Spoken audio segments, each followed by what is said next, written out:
आइए आइए आइए पधारिए, वेलकम बैक मेरे देश के प्यारे भविष्यों। तो क्या, हाँ क्या पढ़ा था? अच्छा, ओहो, लास्ट वीडियो में क्या पढ़ा था हमने? भूल गए? मैं भी भूल गया, सोचने दो। आज तो ये पढ़ने वाला है dielectrics and polarisation.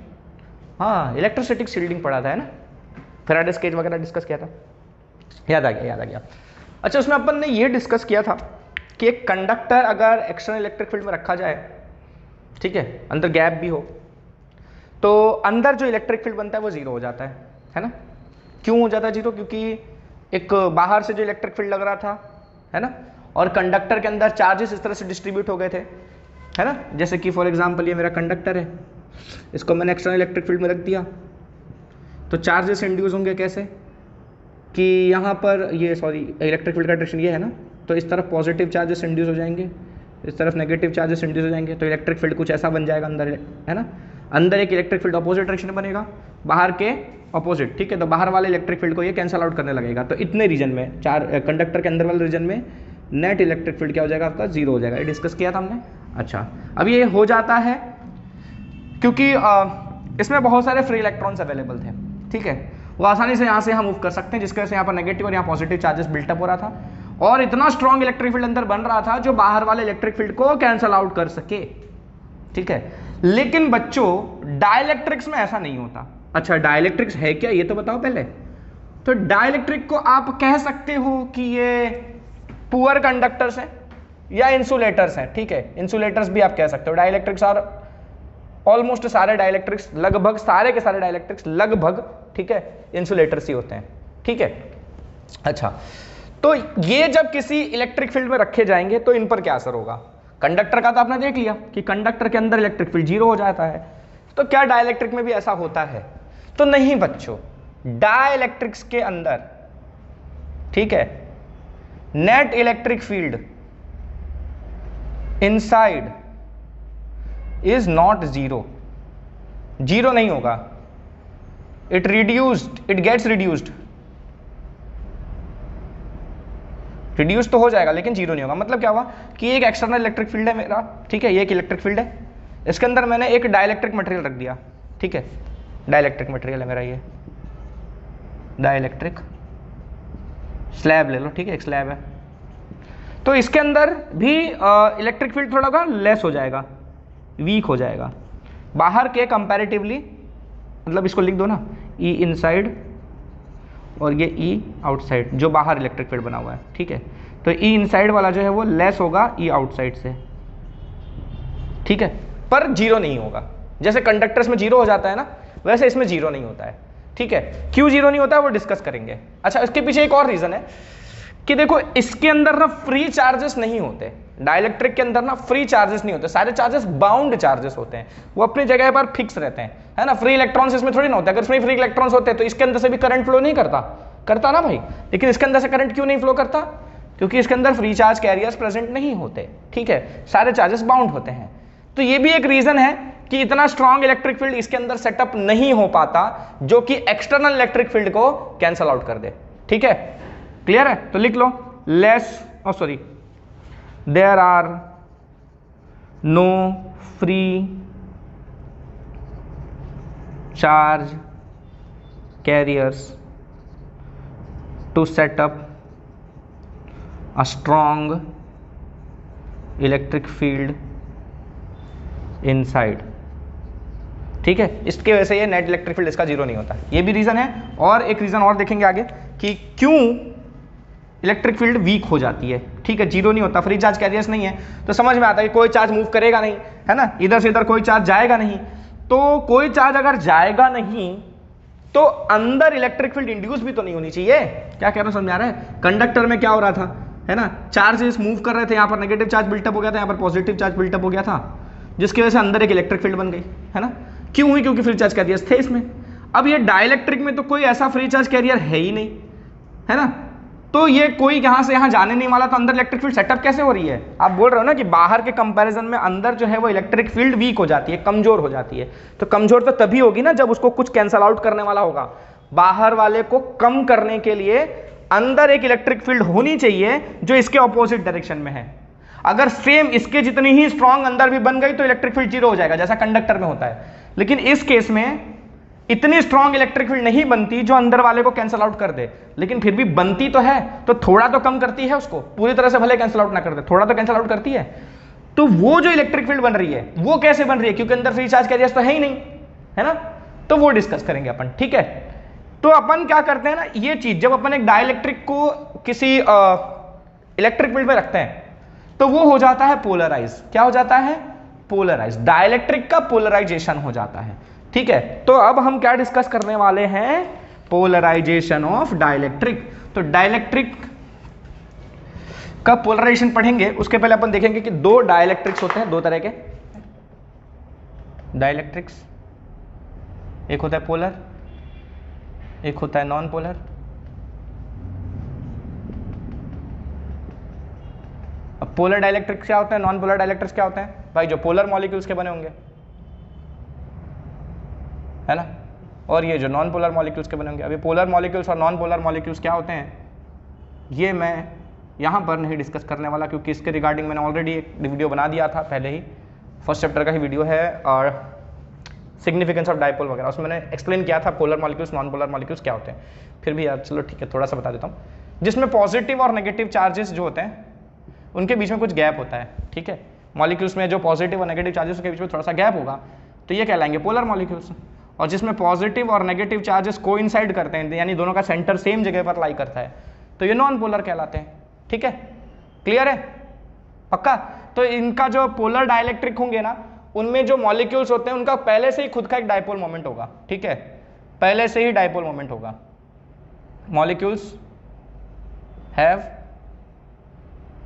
Their own dipole moment, पहले से ही होगा, ठीक है।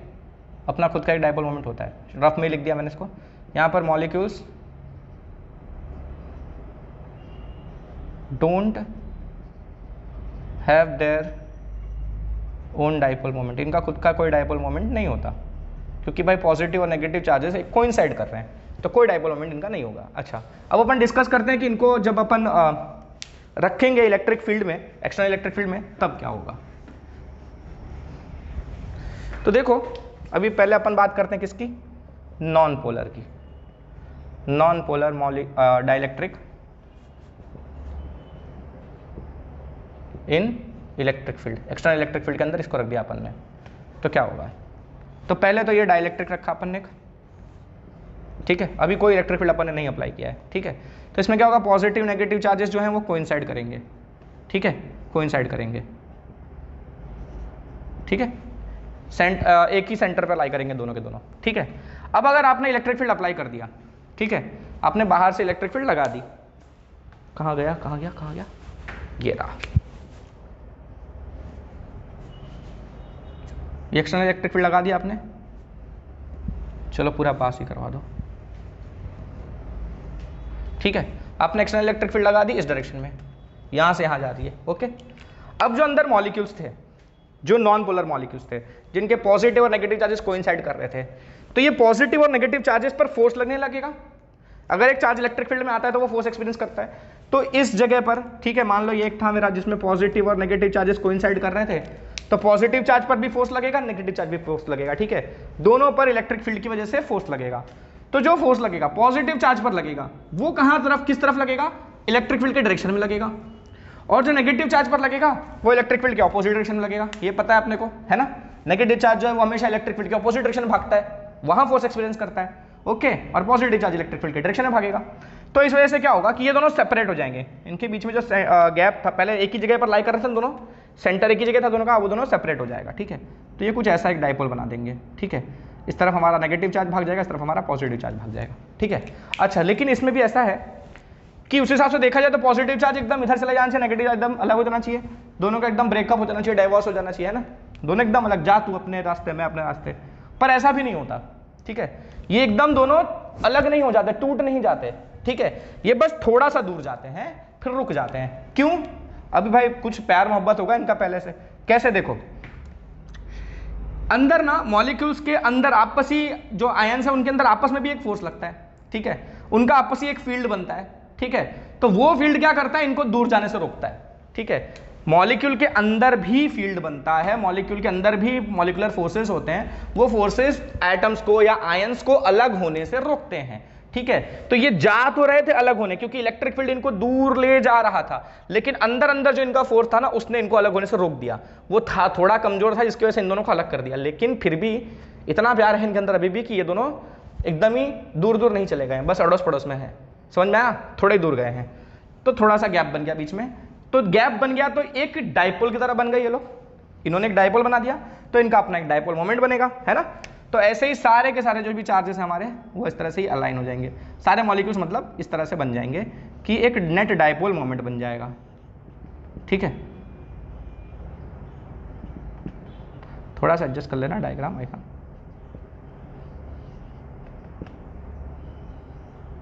ठीक है। तो इस तरह से डायपोल बन जाएगा सब में, सबका डायपोल मोमेंट होगा अपना खुद, है ना, सबका अपना अपना एक डायपोल मोमेंट होगा। अच्छा, इन सब डायपोल मोमेंट्स का डायरेक्शन क्या होगा? ये बड़ा एक अजीब सा क्वेश्चन है, क्योंकि जो हम डिस्कस करने वाले हैं, हम किसकी बात करने वाले हैं? खाली लीनियर आइसोट्रॉपिक डाइइलेक्ट्रिक्स, लीनियर आइसोट्रॉपिक डाइइलेक्ट्रिक्स की ही बात करने वाले हैं हम, ठीक है। ये क्या होते हैं अभी थोड़ी देर बाद मैं बता देता हूं कि देखो डाइइलेक्ट्रिक्स, इसमें भी पोलर भी कई तरह के आएंगे, नॉन पोलर भी कई तरह के आएंगे, ठीक है, उनमें भी अलग अलग तरह के डाइइलेक्ट्रिक्स आते हैं, पोलर में भी कई तरह के आएंगे, नॉन पोलर में भी कई तरह के आएंगे। पर हम जो केस डिस्कस करने वाले हैं, हम उसमें भी जो स्पेशल है लीनियर आइसोट्रॉपिक डाइइलेक्ट्रिक्स, जो एकदम सिंपल केस पे वर्क करते हैं, ठीक है। आपने देखा इनका सबका अपना एक डाइपोल मोमेंट बन गया, ठीक है। ये जितने भी डाइपोल मोमेंट्स हैं, ठीक है, सब डाइपोल मोमेंट्स एक डायरेक्शन में अलाइन हुए हैं। किस डायरेक्शन में? जिस डायरेक्शन में आपका इलेक्ट्रिक फील्ड है ना, दिख रहा है, क्योंकि डाइपोल मोमेंट का डायरेक्शन क्या होता है? नेगेटिव से पॉजिटिव चार्ज की तरफ, नेगेटिव चार्ज से पॉजिटिव की तरफ, तो ये नेगेटिव है, पॉजिटिव, तो डाइपोल मोमेंट का डायरेक्शन इस तरफ, इसका भी इस तरफ, इसका भी इस तरफ, है ना। तो आपका ये जो डाइइलेक्ट्रिक है ये पूरी तरह से पोलराइज हो चुका है, सारे मॉलिक्यूल्स इसके पोलराइज हो गए, तो डाइइलेक्ट्रिक भी पोलराइज हो गया, है ना। तो इन सबका एक नेट डाइपोल मोमेंट बनेगा, ठीक है, उसका डायरेक्शन क्या होगा? इलेक्ट्रिक फील्ड की तरफ, पक्का, इलेक्ट्रिक फील्ड का डायरेक्शन और आपका नेट डाइपोल मोमेंट एक ही डायरेक्शन में, ठीक है। तो वो क्या होते हैं? जिसमें net dipole moment is along the electric field, मतलब इलेक्ट्रिक फील्ड और नेट डाइपोल मोमेंट का सेम डायरेक्शन हो। क्या हो? सेम डायरेक्शन हो। अच्छा, अब ये क्या हुआ है? पोलराइज हुआ है, ठीक है। अब जरूरी नहीं है कि इसमें जितने मॉलिक्यूल्स थे वो सभी पोलराइज हो जाएं, ठीक है, जरूरी नहीं है कि इसमें जितने मॉलिक्यूल्स थे वो सभी पोलराइज हो जाएं, ठीक है। पर हमने ऐसा माना कि अच्छा, जो भी पोलराइज होंगे, ठीक है, आप जितना इलेक्ट्रिक फील्ड बढ़ाओगे, ठीक है, उस हिसाब से इनका पोलराइजेशन होगा। मतलब कुछ मॉलिक्यूल्स ऐसे होंगे जो स्टार्टिंग में पोलराइज नहीं होंगे, आपने स्ट्रॉन्ग इलेक्ट्रिक फील्ड की, ये इलेक्ट्रिक फील्ड को और स्ट्रॉन्ग कर दिया, तो बाकी बचे हैं वो भी पोलराइज हो जाएंगे, ठीक है। तो पूरा का पूरा मटेरियल, ठीक है, पूरा का पूरा, आप देख रहे हो कि मॉलिक्यूल्स पोलराइज हो रहे हैं, मैंने सारे मॉलिक्यूल्स पोलराइज करके दिखा दिए, ठीक है। पर ऐसा जरूरी नहीं कि सारे मॉलिक्यूल्स पोलराइज होंगे, ठीक है, कुछ होंगे कुछ नहीं भी होंगे। आपने इलेक्ट्रिक फील्ड स्ट्रॉन्ग की तो ज्यादा पोलराइज हो जाएंगे, और इलेक्ट्रिक फील्ड स्ट्रॉन्ग की तो और ज्यादा पोलराइज हो जाएंगे। तो कितना पोलराइजेशन होगा आपके डायपोल का? डायपोल का कितना पोलराइजेशन हो रहा है, मतलब डायपोल का पोलराइजेशन होने का मतलब उसके अंदर जो मॉलिक्यूल्स हैं उनका पोलराइजेशन होना, ठीक है। तो ये डायपोल कितना पोलराइज हो रहा है ये डिपेंड करता है इलेक्ट्रिक फील्ड के स्ट्रेंथ पर, ठीक है। तो वो भी लिखेंगे अपन, polarisation of dielectric depends on the strength of external electric field, ठीक है। तो ये दो कंडीशन जो हमने डिस्कस की कि जो डायपोल बनेंगे वो सारे डायपोल का जो ओवरऑल नेट डायपोल मोमेंट बनेगा उसका जो डायरेक्शन होगा वो इलेक्ट्रिक फील्ड के डायरेक्शन में होगा, प्लस कि कितना पोलराइजेशन हो रहा है आपके डाइलेक्ट्रिक का, वो डिपेंड करता है इलेक्ट्रिक फील्ड की स्ट्रेंथ पर। जितनी स्ट्रांग करोगे इलेक्ट्रिक फील्ड उतना ज्यादा पोलराइजेशन होगा। अगर ये दो प्रॉपर्टीज कोई डाइलेक्ट्रिक सेटिस्फाई करता है, ठीक है, अगर ये दो प्रॉपर्टीज कोई डाइलेक्ट्रिक सेटिस्फाई करता है, वो डाइलेक्ट्रिक कहलाता है लीनियर आइसोट्रोपिक डाइलेक्ट्रिक। क्लियर है? बात गई भेजे में? जो ये दोनों प्रॉपर्टी सेटिस्फाई कर दे वही कहलाता है लीनियर आइसोट्रोपिक डाइलेक्ट्रिक। हर डाइलेक्ट्रिक लीनियर आइसोट्रोपिक होगा जरूरी नहीं है। हम जो डिस्कस करने वाले हैं, हमारा जो स्कोप है फिलहाल वो इसी पर लिमिटेड है कि हम सिर्फ लीनियर आइसोट्रोपिक डाइलेक्ट्रिक्स का ही केस डिस्कस करने वाले हैं, बाकी गए तेल लेने। क्लियर है? तो ये बात हो गई। ओके, तो आपका डाइलेक्ट्रिक क्या हो गया? अब पोलराइज हो गया, है ना? डाइलेक्ट्रिक पोलराइज हो गया। ओके, अच्छी बात है, डाइलेक्ट्रिक पोलराइज हो गया। तो अब क्या होगा? ये चीज डिस्कस कर लिया अपन ने।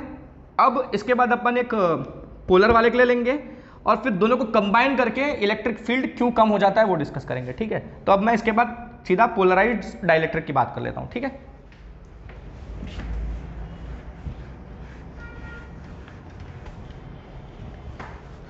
तो अब अपन बात करेंगे किसकी? पोलर डाइलेक्ट्रिक की। अच्छा, पोलर क्या बताया मैंने? जिनका पहले से ही हर मॉलिक्यूल का अपना नेट डाइपोल मोमेंट होता है। तो पहले से ही डाइपोल्स प्रेजेंट होते हैं उसमें, पहले से ही डाइपोल प्रेजेंट होते हैं। अरे यार, नहीं मिटाना चाहिए था, गलती कर दिया।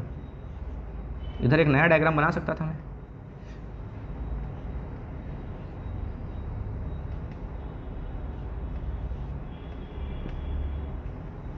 अरे क्या कर रहा है भाई? कभी कभी ज़्यादा जज्बाती होना नुकसान कारक होता है।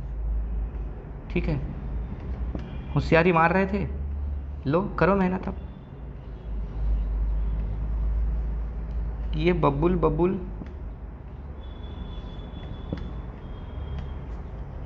ओके ओके, कोई बात नहीं, बिठा दिया तो बनाऊंगा भी मैं ही। ठीक है, इसको साइड में रखो, यहां देखते हैं अपन। ये अपना पोलर डाइलेक्ट्रिक, सारे मॉलिक्यूल्स का पहले से सेपरेशन था।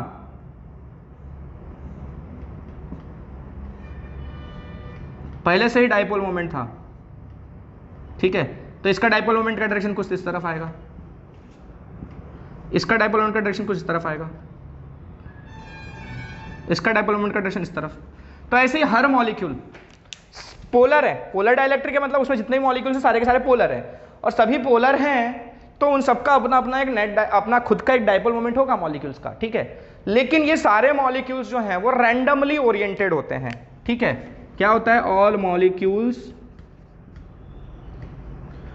Molecules are randomly oriented and hence their dipole moments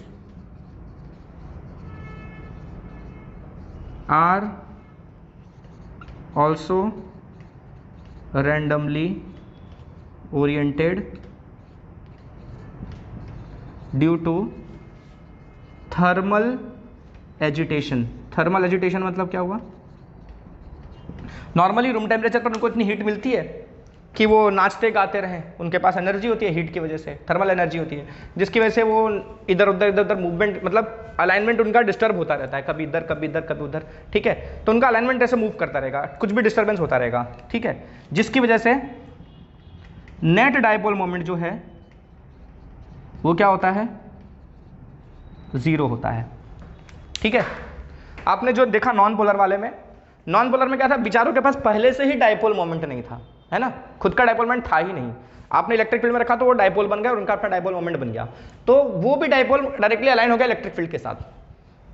ठीक है, इस केस में क्या हो रहा है कि इनके पास पहले से ही डाइपोल मोमेंट तो है, पर क्योंकि ज्यादा एनर्जी है तो ज्यादा मतवाले हैं, इधर उधर नाचते रहते हैं, इनका डाइपोल मोमेंट इधर उधर रैंडमली ओरिएंट होता रहता है, कभी इधर कभी इधर कभी इधर।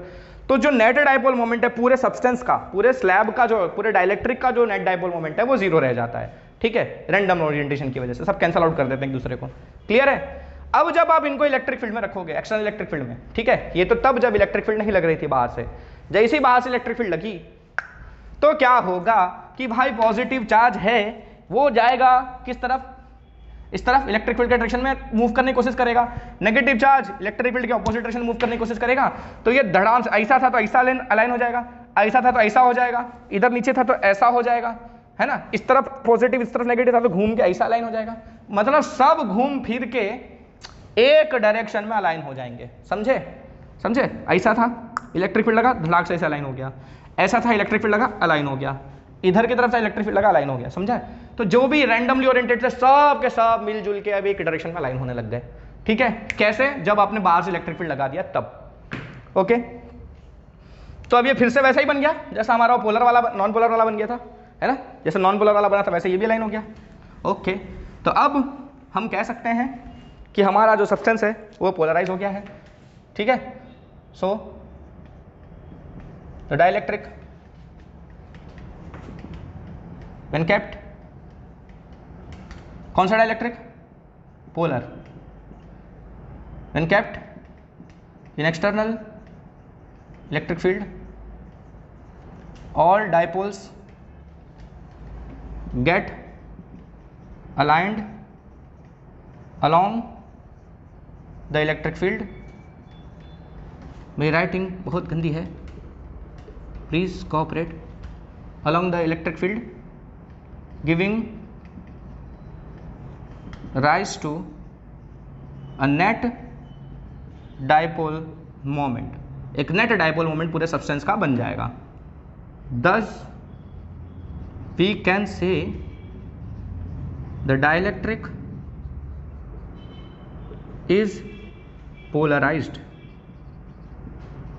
ठीक है, अब बोल रहे हो आप पहले से ही कि तो पोलर डाइलेक्ट्रिक है तो अब क्यों पोलराइज हो गया? भाई पोलर डाइलेक्ट्रिक क्यों है? क्योंकि इसके अंदर जो मॉलिक्यूल्स हैं वो पोलर हैं। ठीक है, डाइलेक्ट्रिक जो पूरा का पूरा है उसका खुद का तो कोई डाइपोल मोमेंट नहीं था ना, वो पहले पोलराइज नहीं था, डाइलेक्ट्रिक पोलराइज नहीं था। डाइलेक्ट्रिक के अंदर जो मॉलिक्यूल्स थे वो पोलराइज थे, इसलिए हम इसको पोलराइज्ड पोलर डाइलेक्ट्रिक कहते हैं। ठीक है, नेट डाइपोल मोमेंट जीरो था, लेकिन जैसे आपने एक्सटर्नल इलेक्ट्रिक फील्ड में रख दिया ना तो सारे डाइपोल एक डायरेक्शन में लाइन हो गए, तो एक नेट डाइपोल मोमेंट बना जिसकी वजह से आपका ये जो सब्सटेंस है ये पोलराइज हो गया। अब ये पूरा डाइलेक्ट्रिक पोलराइज हो गया, हम ऐसा कहेंगे। क्लियर है? ओके, तो पूरा डाइलेक्ट्रिक पोलराइज हो गया तो एक नेट डाइपोल मोमेंट बनेगा। ओके, अच्छी बात है। अब ये भी कितना पोलराइज होगा? ठीक है, ये कितना पोलराइज होगा ये डिपेंड करता है दो चीजों पर। ठीक है, इसको मिटा रहा हूं, इसके बाद का पॉइंट लिख रहा हूं, तो इसके बाद वो लिख देना जो मैं लिखने जा रहा हूं। The polarization depends on two factor। किसके पोलराइजेशन की बात कर रहा हूं मैं? किसके? पोलर डाइलेक्ट्रिक के पोलराइजेशन की बात कर रहा हूं, प्लस उसमें भी कैसा? लीनियर आइसोट्रोपिक वाला। ठीक है, टू फैक्टर्स के बदले बल्कि बोलो टू ऑपोजिट फैक्टर्स, दो ऑपोजिट नेचर के फैक्टर्स पर डिपेंड करता है।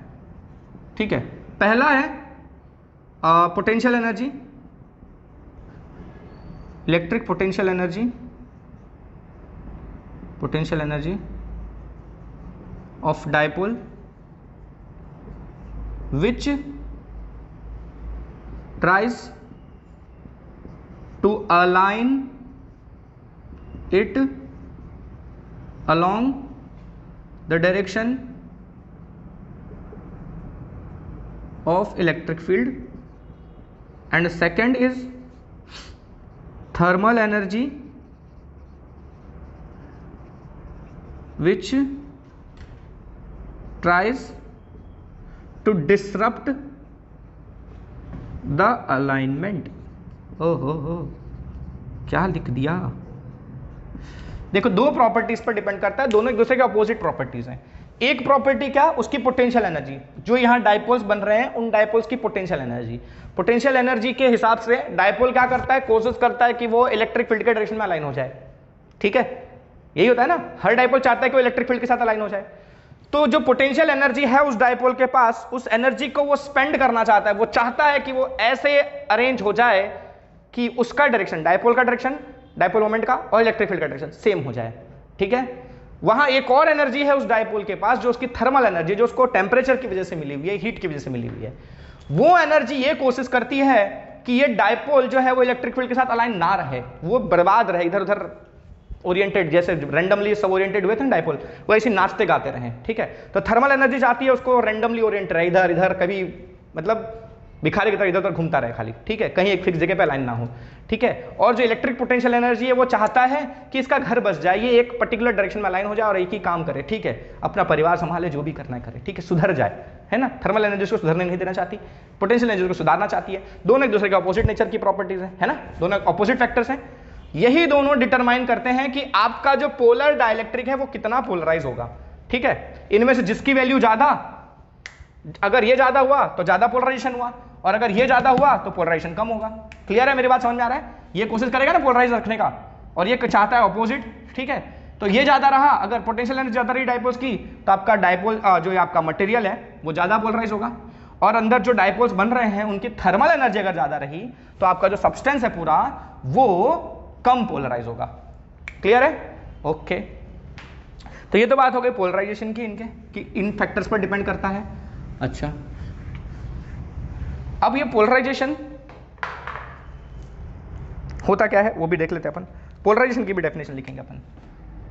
पोलराइजेशन, पोलराइजेशन क्या है? Dipole moment per unit volume is called polarisation.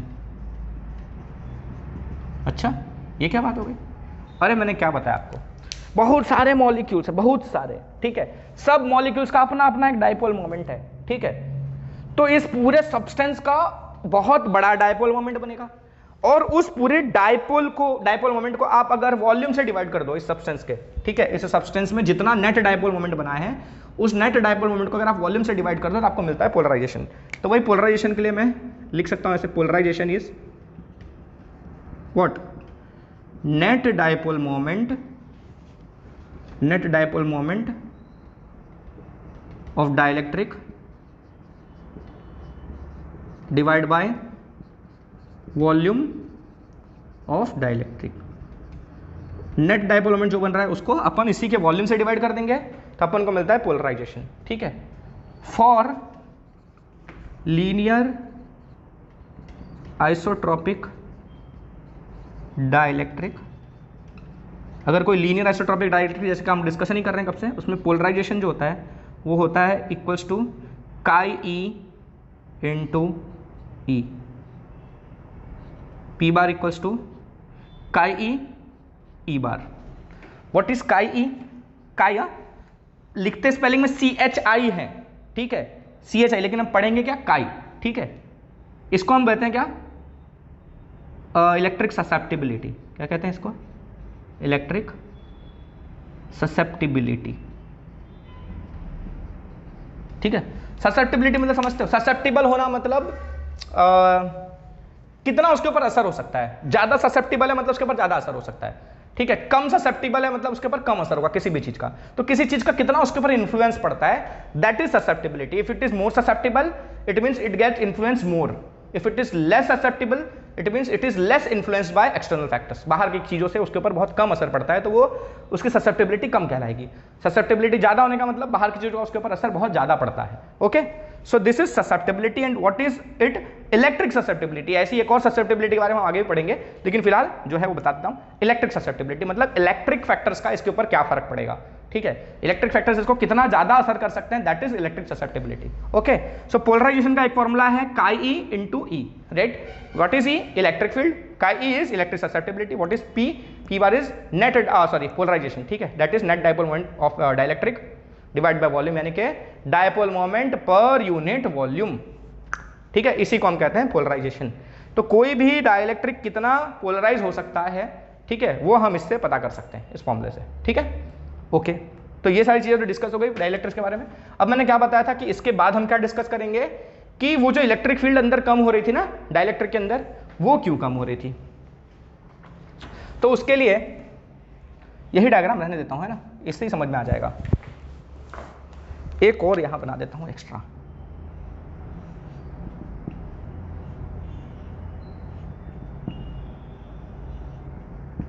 ठीक है। अच्छा, अब चाहे पोलर डाइलेक्ट्रिक था चाहे नॉन पोलर डाइलेक्ट्रिक था, सबका लास्ट में यही असर हुआ जब इलेक्ट्रिक फील्ड में आए। तो यही हुआ इनके साथ, जब इलेक्ट्रिक फील्ड में आ गए तो चाहे पोलर था चाहे नॉन पोलर था, सबके साथ यही हुआ, लास्ट का रिजल्ट यही था दोनों का। ठीक है, अच्छा अब इसमें देखो एक चीज नोटिस करो, अगर मैं इसका एक छोटा सा हिस्सा कंसीडर करूं, कोई भी छोटा सा हिस्सा, चलो ये छोटा सा हिस्सा, ठीक है। अब मैंने तो यहाँ 2 ही मॉलिक्यूल्स दिखाए हैं भाई, यहाँ हजारों मॉलिक्यूल्स लाखों मॉलिक्यूल्स हो सकते हैं, बहुत सारे मॉलिक्यूल्स हो सकते हैं, है ना भाई। छोटा सा भले लो आप, लेकिन आपको तो पता है ना उसमें अंदर मॉलिक्यूल्स कितने छोटे होते हैं, तो उससे कई गुना छोटे होते हैं, तो उसमें बहुत सारे मॉलिक्यूल्स आपको मिल जाएंगे। ठीक है, अच्छा तो उसमें से मैं खाली 2 का एग्जांपल लेता हूँ। ठीक है, अब देखो ये पॉजिटिव चार्ज है, नेगेटिव चार्ज है, ये दोनों अगल बगल में है, तो यहाँ पर नेट चार्ज कितना हो गया, 0 हो गया।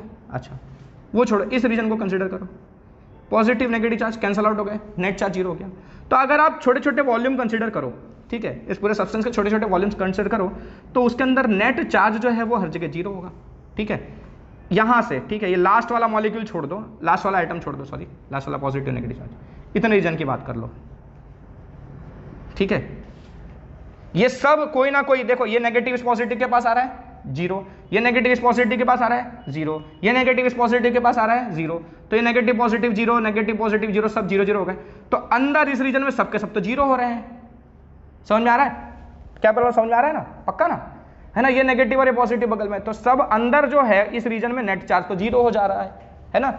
लेकिन जो एंड्स हैं, जो बाउंड्रीज हैं, ठीक है, बाउंड्री वाले हिस्से हैं, यहाँ पर और भी, मैंने तो खाली ये 3 दिखाए ना ऐसे ऊपर नीचे, यहाँ पर भी लाखों मॉलिक्यूल्स होंगे, इधर भी ऐसे ऊपर से नीचे तक पूरे लाखों मॉलिक्यूल्स होंगे। ठीक है, तो जो बाउंड्रीज पर हैं, लेफ्ट और राइट की बाउंड्रीज पर देख रहे हो ना, इन बाउंड्रीज पर के चार्ज कैंसल आउट नहीं हो रहे हैं, है ना। इसके इस तरफ कोई चार्ज नहीं है, इसके इस तरफ कोई चार्ज नहीं है, तो इसको कौन कैंसल आउट करेगा, कोई नहीं। इसको कौन कैंसल आउट करेगा, कोई नहीं।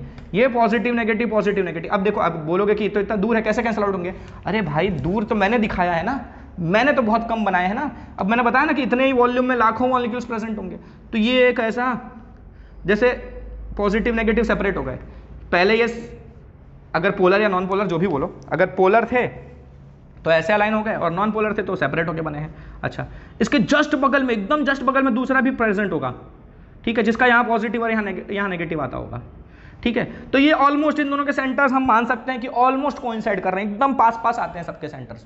ठीक है, इसका मतलब एक का नेगेटिव और दूसरे वाले का पॉजिटिव एकदम पास पास आ जाएगा, इसका पॉजिटिव उस वाले के नेगेटिव के एकदम पास आ जाएगा, उस वाले का पॉजिटिव उसके बाद वाले नेगेटिव के एकदम पास में हो जाएगा।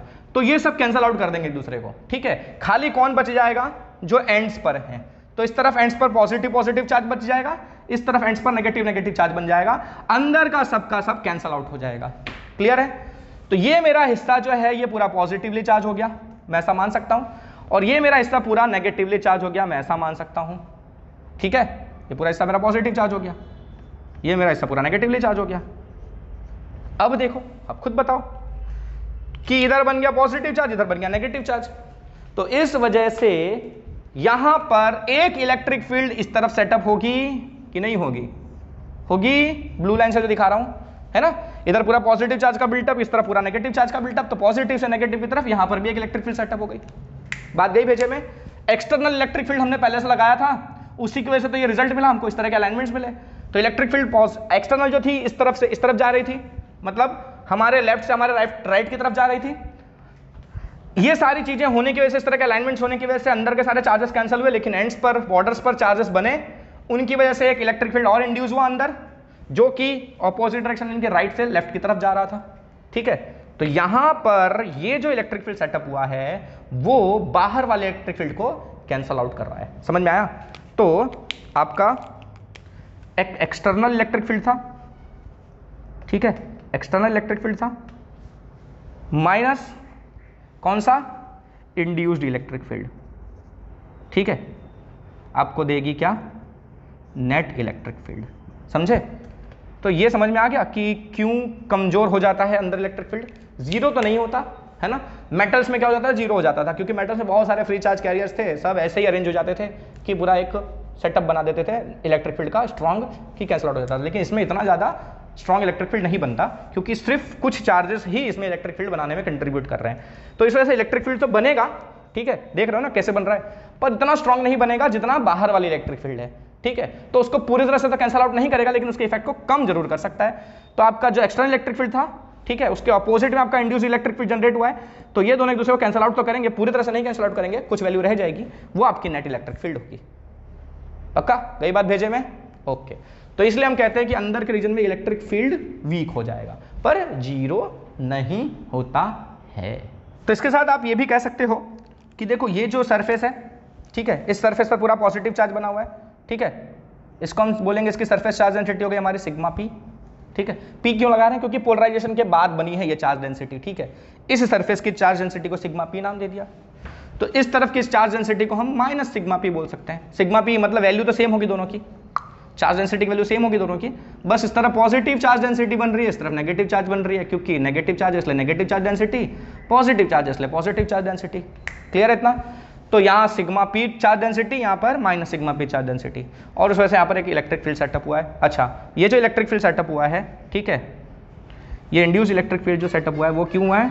Due to bound charges. किस वजह से सेटअप हुआ है ये? बाउंड चार्जेस की वजह से, फ्री चार्जेस की वजह से नहीं हुआ है। मेटल में फ्री चार्ज की वजह से हुआ था, यहाँ पर बाउंड चार्जेस की वजह से। बाउंड चार्जेस मतलब, अरे भाई बाउंड चार्जेस मतलब जो फ्री नहीं है, इधर से उधर कहीं भाग नहीं सकते, बस इधर उधर नाच के अरेंज हो सकते हैं, ठीक है ना। पहले जो अगर नॉन पोलर की बात करूं तो समझो कि पहले कोइंसाइडेड तो सेपरेट हो गए, तो सेपरेट होकर इधर आ गया, पॉजिटिव चार्ज बन गया, ठीक है। और अगर पोलर वाले की बात करूं तो रैंडमली ओरिएंटेड से तो अलाइन होने की वजह से इस तरफ बन गया पॉजिटिव, ठीक है। तो है तो बाउंड ही ना, कहीं गए थोड़ी थे, ट्रैवल करके थोड़ी कहीं गए थे, यहीं कहीं नाच रहे थे आपस में, है ना। कोई ऐसा सेपरेट थोड़ा सा दूर हुआ, कोई अलाइन हुआ, बस। तो ये सारे किस वजह से बने? बाउंड चार्जेस की वजह से। तो एक चीज ध्यान रखना है कि कंडक्टर्स में जो अंदर इलेक्ट्रिक फील्ड बनती है, जो एक्सटर्नल को कैंसिल आउट करती है, वो फ्री चार्जेस की वजह से होती है, और डाइलेक्ट्रिक्स में जो अंदर इलेक्ट्रिक फील्ड बनती है, जो बाहर वाले को कैंसिल आउट करती है, वो बाउंड चार्जेस की वजह से होती है। कंडक्टर में अंदर पूरा जीरो हो जाता है, क्योंकि जितनी इलेक्ट्रिक फील्ड सेटअप होती है वो बाहर वाले के बराबर होती है, लेकिन इसमें उतना स्ट्रॉन्ग नहीं सेटअप होती है अंदर, इसलिए नेट इलेक्ट्रिक फील्ड जीरो नहीं होती, वीक होती है।